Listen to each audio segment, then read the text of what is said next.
Kalipi Wawan Pulo Chapter. Katawan ko. Sa pagmamadali talaga nahihiya naman ako sa sarili ko. Mama, willing naman ako mag-sax lang. Kaya lang ang tanong ko kung okay. Sasamantalahin ko ang oras na ito kasi sayang. Paalala ko, yung assignment natin, yung mga ano natin, na ay na pangkabuhayan. Kung ano ang mayroon kayo, pwede kayo mag-research sa Google. Ha? Para pag-aralan nyo, tapos tatanungin ko kayo, and then, iaakma natin bukas. Para by Friday, hopefully makagawa na ako ng project proposal. Kasi hindi ako makakagawa ng proposal without your mga suggestion. Napakahirap mag-isip. Pero kung kayo, mayroon na talaga akma, na talagang andyan na, napakaganda nun, ha? And then, be easy tayo bukas. Be easy. Friday. Ngayon, kung halimbawa mayroon na maglalakad na importante, pwede naman mag-absent. Pero yung ating assignment na pangkabuhayan na pinapahanap ko, see to it na may dala-dala kayo bukas, ha? Kasi po, naghahanap na din ako ng uumpisahan ko. Mahirap kasi mag-umpisa sa project proposal without sample of it. Kaya pinapahanap ko. Before, ang dami kong project proposal na nasa service ako. Kasi once na mapunta ako sa school, nagkakaroon akong project proposal. But I did not bring it at home. Iniwan ko. Na-stagnant na yung utak ko, 2 taon na. Hindi ko na... I know, pero gusto ko yun. Pero may dating. And then, yung ating ukay-ukay, biniro ako ng Ma'am Linda kung mayroon na daw tayo. talagang ano niya. Sino pwede na ikaw makita yung ukay-ukay. So, ganito yun, mag-scan tayo doon sa mga friendship natin na may mga damit na hindi na ginagamit. Iipunin natin. Ako din mag-contribute. Iipunin natin. Pwede tayong magbukas kung saan yung madaming dumadaan na tao. Doon tayo magpuput up ng Kalipi o kay Plus project. Diba? So, isa din yun. So, wag natin alisin yung ukay-ukay. Hinahanap ni Ma'am Bilda kasi tayo lang daw may ukay-ukay. And tayo lang daw ang may BEC. Kaya, huwag daw tatanggalin. Binibida. Okay. Andiyan na, Insan? Naisip ko namin hintay namin yung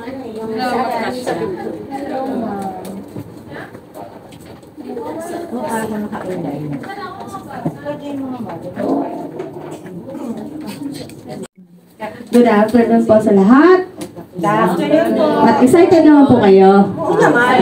Siyempre, excited po ang lahat. Ngayon mapalad tayong lahat kasi po natuloy na po itong ating inaasam na outtaking. Ngayon, inaanyayan ko pong lahat na maging bukas ang ating ating isipan para po sa orientation na gagawin natin ngayong araw na ito. Ito ay isang biyaya para po sa ating lahat. Kaya po tayo nandito. Ngayon, para po mas maintindihan po natin kung ano po itong talagang Kalipi at kung ano po itong ating ginagawa. Yan, mapalad po tayong lahat na talagang kinikilig po kami talaga ni Kapitana na kayo makarating po dito. Una-una, papakilala po natin muna si Ma'am Imelda. Ma'am Imelda, siya po ang ating presidente po ng buong Valenzuela ng Kalipi.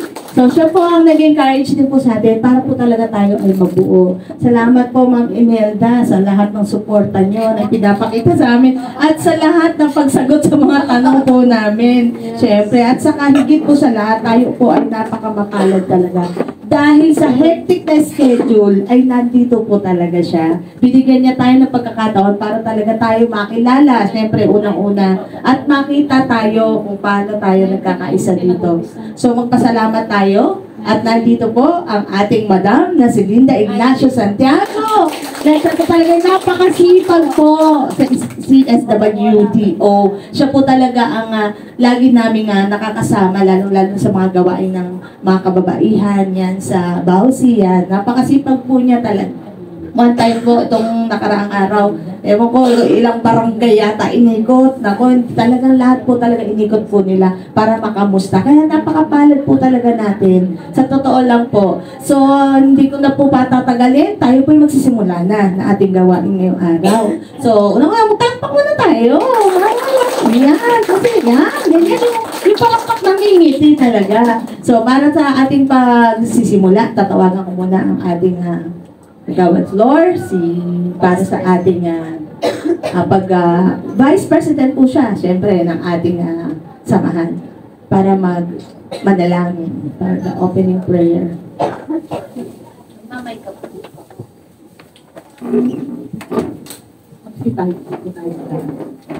Sa ngala ng Ama, ng Anak, ng Espiritu Santo.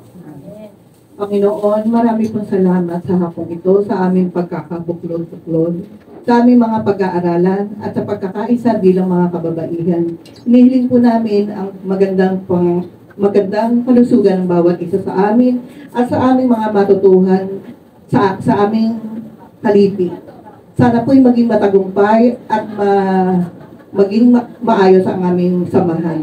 Maraming po salamat, Panginoon, sa ngalan ng Ama, ng Anak, ng Espiritu Santo. Amen. So, kakanta po muna tayo ng ating manatili po tayo nakatayo para talagang magbigay tayo ng paggalang sa ating bansang Pilipinas. Walang matawad. Handa? Awit! Bayang mag-inig, sa silanganan, alam ng puso, sa dilim mo'y buhay.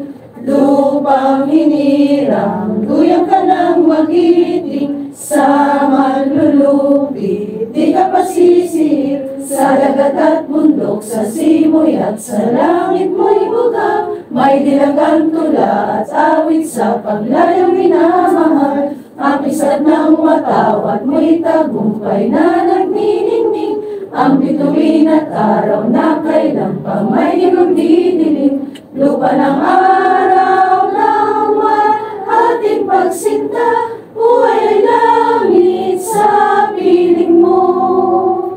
Aming ligaya ng may nahabi, ang mamatay ng dahil sa'yo. Ayan, patuloy na. Ma'am, stay ka na po rito at para sa ating welcome remarks.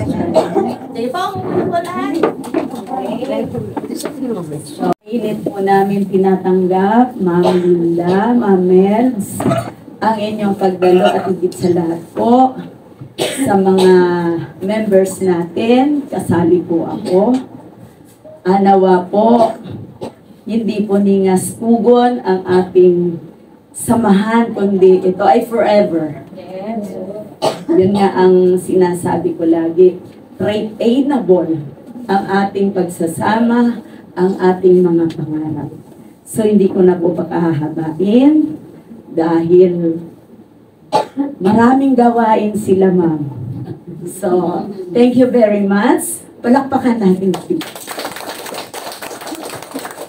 Ma'am, sila mga pamasa.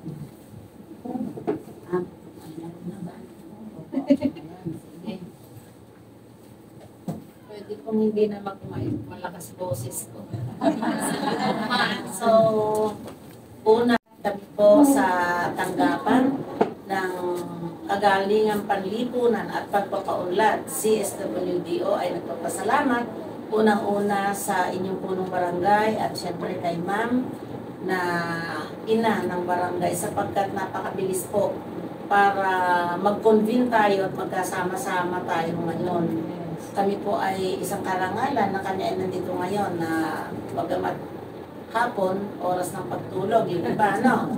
Kami po ay pinagbigyan nyo sapagkat gusto po natin na makilala ang bawat isa at higit sa lahat ay malaman ninyo na ano ba itong binuo ni Kapitana na samahan ng Kalipi. So sino po ang nakakarinig na ng salitang Kalipi sa inyo? Narinig niyo na ba yun? Pamilyar kayo? Dito lang. Ano po ang ibig sabihin ng Kalipi? Kalipunan, nalipi. Sabi yung Yan. So, since ito po ay kalipunan, ibig sabihin, samahan siya, no? Kalipunan ng mga liping Pilipina. Yan. Sabi po ng DSWD, actually ito po ay nagsimula sa Department of Social Welfare and National Capital Region, na kung saan ang Kalipi po ay it is a national federation of women's organization. So, ang edad po nito ay 18 to 59. Bakit kaya? Kasi yun po ang sektor ng kababaihan. Kasi pag 60 ka na, senior na, pero hindi naman ibig sabihin, hindi ka na pwede rito. Siyempre, meron namang gusto o nagnanais sapagkat, lalo na kung maganda naman ang layunin, bakit hindi? No, basta ang mahalaga, sana narinig ko yung magandang sinabi ni Ma'am kanina, retainable. Sana hindi siya ningaskugon, kundi pag nagpatawag ng meeting, nandyan tayo, sapagkat ang meeting naman mayroong purpose lagi para sa kapakanan ng kababaihan o kalibig sa inyong barangay Wawang Pulo. Yung Wawa, W-O-W. Wawa. Hindi Wawa. Wawa. Yan na, hindi na yung Wawang Pulo. Ayan. Kasi nung araw, area ko na po ito Kapitana nung araw. Opo.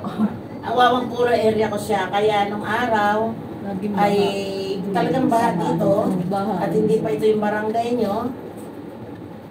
Pagpunta namin dito, andyan, maraming tubig sa ilalim ng barangay. Bagamat first floor, yun yung mayroong office yun. May mga isda. Nag-ahatid kami ng relief dito po. Pero talagang masasabi kong kawawa nung araw dahil pinakadulo siya, dulo rin para mag-deliver ng pagkain. Na ang kapitan nyo noong araw dito ay si Kapitan Andaya, yung matanda. Sumunod na kapitan ay yung Andaya na Pogi. Si Mauricio ba yun? Si Mauricio. Ayan. Si Mauricio. Katapos, iba-iba na. Si Rene. Calixto naman. Tapos si Cap. Tapos si Kapitan Agustina. So matanda na po kasi ako Hindi naman. Kasi yung history na kwento ko na. So nakakaawa talaga to. Pero ngayon, mula doon sa Balangkas, nakita ko ang pagbabago. At nakakatuwa sapagkat ang Wawang Pulo ay hindi na siya wawa, kundi wawa. Totoo. Nandito kasi ang tourist hub na to, masasabing tourist hub kasi nga, andyan yung inyong park. Nung araw, oval ang tawag dyan. Oval siya na maputi. Ngayon, maganda, no? Yun. So ngayon, history lang yon, binigyan ko lang kayo. Ngayon, itong Kalipi tayo ngayon. So, sabi ganon, actually ito po it was started year 1990 pa. So, matagal na po. Ang DSWD po kasi minsan mamamatay. Kung sino yung nandyan, bubuhayin. Pag ngayon, gusto po natin i-revive. Kaya, mayroong city ordinance, resolution, no? Si Ma'am Nina Lopez ang committee chair ng Women, Family, Gender, and Children sa City Hall na in-express niya yung kanyang support to revive or to reactivate ang samahan. Kaya andito po tayo nga para reactivate natin ngayon. At ako pinagpapasalamat nga kami ni Ma'am Mel sapagkat andito kayo ngayong hapon. So, ang Kalipi, national po siya, ibinaba siya down to the barangay level. So, mayroon tayong barangay level, mayroon tayong national, regional and national. So, tayo po ay nakaangkla. Ito lang po, Kalipi na samahan ng kababaihan ang accredited by DSWD National. Although marami po tayong samahan. Ano ba yung mga samahan dito? May Rex Ladies, panahon ni Rex kasi panahon ni Mayor Win, Win Mother naman. Win Mothers Club, mga gano'n, at kung ano-ano pa po tayo, kahit ano pong samahan mayroon ka at gusto mo mag-member sa Kalipig, open for all. Okay po, wala po tayong tinatanggihan dyan sapagkat ito nga ay sama ng kababaihan. Gusto nating palakasin ang samahan ng kababaihan through Kalipig. Na ang purpose po nito ay para matulungan natin ang mga kapwa din natin kababaihan na nandoon sa laylayan o marginalized sector. Kasi alam natin, although nandito po tayo sa syudad, highly urbanized city, pero siguro may mga kakilala pa rin kayong mga kababaihan, maaaring kapitbahay nyo na andyan ang barangay, andito na serbisyo, pero minsan ayaw pa rin lumapit. O kaya alam niyan na may mga serbisyo o may barangay, pero wala siyang lakas na loob. Paano ba ako lalapit? Yun po ang tungkulin natin para tulungan itong mas maliliit na ilapit para mabigyan ng kaukulang serbisyo. Kasi magiging ano kayo, mayroon kayong pamunaan dito. So, ito po ay pagtulong sa kapwa babae, lalo na ito yung mga nasa laylayan o indigent na kababaihan. Pag sinabi natin indigent, ito yung sasabihin natin medyo nakakaranas ng kahirapan. O dahil hindi naman po pare-pareho ang antas ng ating kabuhayan. Mayroon diyang employed, mayroon namang underemployed, mayroon yung talagang minsan wala. Diba? Kaya ito po yung ating tutulungan. Mula sa aming tanggapan, kami po ay bababa sa barangay para tulungan kayo. Ganun po. So si Kalipia ay 1990 at hanggang ngayon, so matagal na, no? Mayroon po tayong membership form dyan. At mayroon tayo, actually may ID po siya kapitana, kaya lang ang ID kasi papagawa pa po yun. Tapos, ang alam ko, di ba Ma'am Mel? Oo. Ang alam ko, mayroong kaukulan itong membership fee. Di ba? Lifetime naman siya, parang 20 pesos. Halimbawa, si Ma'am, willing siyang mag-member. At halimbawa, si Kagawad Flor ang naka-assign sa membership fee. Dapat yung pagbibigay mo ng 20, bukal sa loob mo. O gano'n ha, hindi yung pag-alis, ay, yung membership fee pala, ay, saan gagamitin, huwag gano'n. Kasi kaya may committee po, Kapitana eh. Ang committee natin, Committee on Training, mayroon tayong Committee on Finance, Education, Livelihood, Membership. So, apat siya. Ulitin natin.